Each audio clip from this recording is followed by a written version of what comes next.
Well, hello everyone. I wanted to do a video walking you through the course outline for this course. This is a purely sort of content driven review. That is, I'm not going to go through the practical aspects of the course. I'll leave that to another video. But this is looking at what the course will actually explore, the kind of ideas, kind of subjects that we'll be looking at together. The course is called Ethics and Information Technology. That's a fairly recent change. It used to be called Computer Ethics. I don't think it really matters that much. You could call it digital ethics or issues in contemporary digital technology or something like that. Very broad. It's not a course that has any technical really aspect to it. We're looking at very large issues that have been in the news or have been in people's minds associated with digital technology, with computers for a long time. And this is just a look at them. If you look at what we'll actually be reading, you can see that it's issue driven. That is, that much of this is the exploration of particular issues. You could say applied ethics. Particular issues having to do with digital technology, the ethics of autopilot, which will be looking. First issue will be looking at, and by autopilot I mean basically self-driving vehicles. Exploring a social experiment that was run by Facebook several years ago, looking at the singularity, everyone's favorite issue in computer ethics. I mean, how can you not be interested in the singularity? However much some people might think it's kind of a fantasy and will never happen. And then issues having to do with surveillance, social media, and the intersection between social media and surveillance, the last issue, so-called interveillance.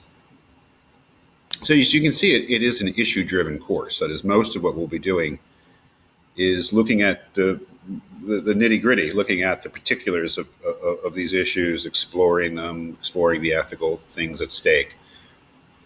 That being said, it does have a theoretical background. It has a certain agenda that is set by these other readings, the readings from week 1 and week 4. Roughly speaking, this theoretical part is what divides the course into 2 parts. Part 1, which is weeks 1 through 3, the conventional approach to issues in computer ethics. And part 2, which is really the rest of the course, the Jonas thesis and contemporary issues in computer ethics. I think you'll see what I mean. We start out looking at, very briefly, at continuism and utilitarianism as ways of approaching ethical decision making, and therefore as ways of evaluating ethical issues. Utilitarianism and Kantianism have been around for a long time. Kant developed his moral theory in the 18th century. Utilitarianism, which had been around in one form or another for a while in British philosophy, especially, finally is called that in the 1800s by John Stuart Mill. These are very, very important modern approaches to morality that are widely used and have been for a long time to evaluate moral actions, and to evaluate public ethical issues like the ones we'll be talking about. It's good to know. They're good to review. They will be very familiar to you just because you're a person, and you may realize you've been employing them. Utilitarianism, Kantianism, without knowing that they actually had names.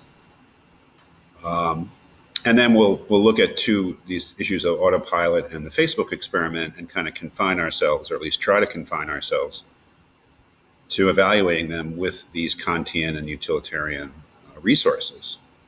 But even then, especially with something like autopilot, I think we'll see that these issues, these contemporary issues having to do with digital technology, kind of, let's say, stretch our resources or stretch the resources of continuism and utilitarianism, and maybe these traditional ethical approaches are not adequate to these issues having to do with digital ethics.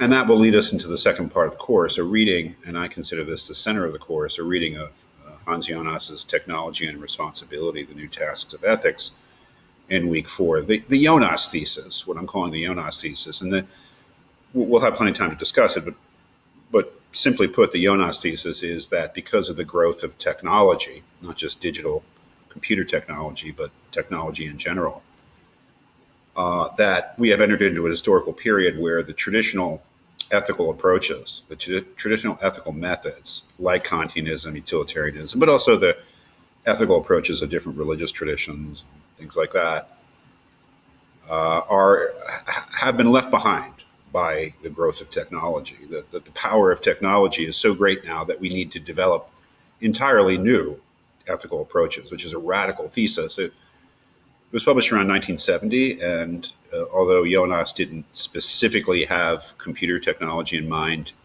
he had it in mind, but he had other things like nuclear power and other things more in the forefront of his mind, but certainly it covered digital technology.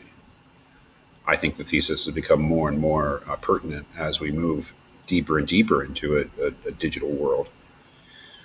So that really is a second sort of incarnation of the course, in a way, where we try to incorporate the Jonas thesis, or at least keep it in mind as we look at these further issues that may or may not require that we approach them with resources that are different from the traditional ethical resources that we have.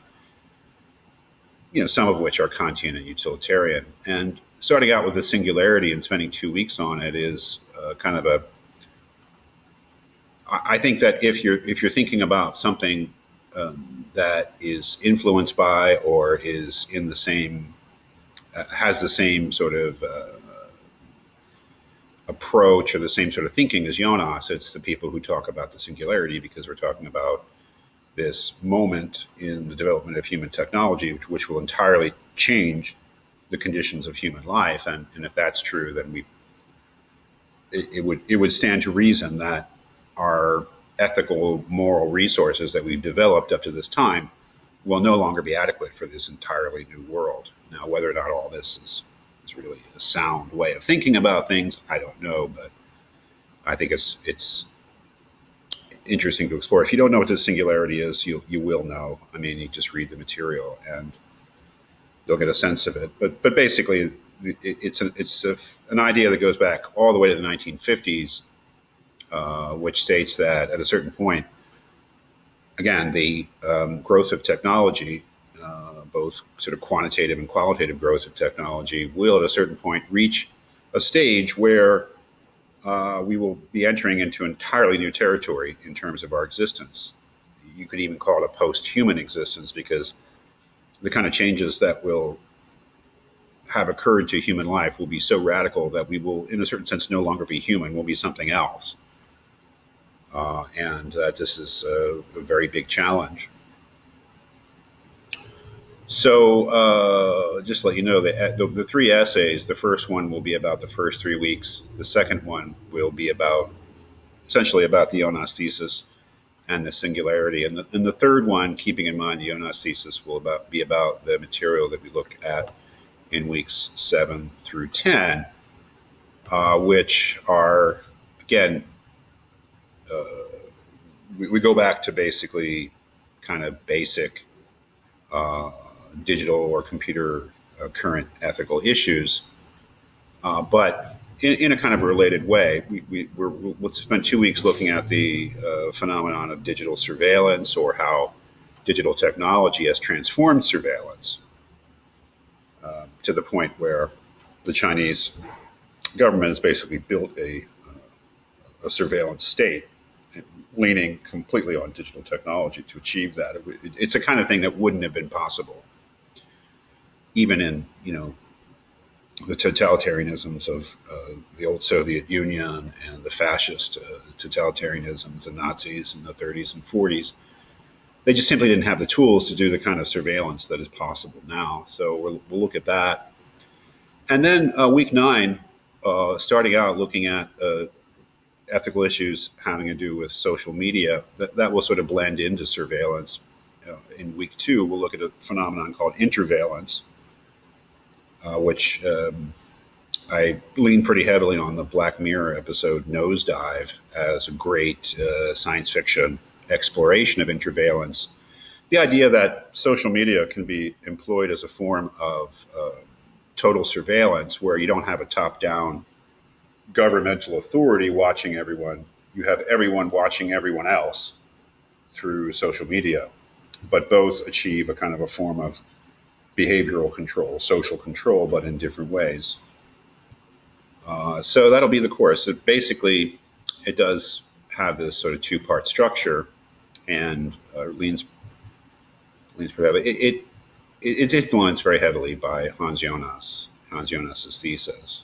I should say that every step along the way here, that the kind of things that I'm presenting to you, the Jonas thesis, the idea of the singularity, the Chinese surveillance state, the negative effects of social media, the dangers of behavior control through social media, these are all speculative, right? The things I'm laying out there for you.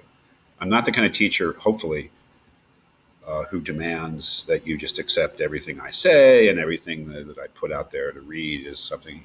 Not at all. I think that taking a critical approach, as students have, believe me, throughout the years when I've talked about the singularity, I mean, especially if you're a computer person, if you're a computer scientist, or you're a software engineer, or just somebody who knows a lot about computers and digital technology, you're going to know more about this stuff than I do. I'm just a philosophy guy who's interested in this stuff. I don't have any background in technology of any sort, much less computers. So my expertise, if I have any, is just assembling, identifying issues, ethical issues, and then assembling things from different point of view. And so I'm always encouraging a critical attitude. So if you think that the singularity is nonsense, that's fine. You're probably right. Just write something to that effect. Or if you think that Jonas' thesis is wrong, just tell me why. I mean, so this is a class into digital ethics, and I put it together in a really desperate attempt to make it interesting. I think that applied ethics courses, and that's just ethics looking into particular issues, can be deadly boring. If you look at the kind of textbooks they put out on different things, medical ethics, legal ethics, it can be really dreadful. So I put the material together mostly because I wanted it to be interesting and I wanted it to be fun. And so if you find this course, the readings in this course, at least interesting and fun, then I will have done my job.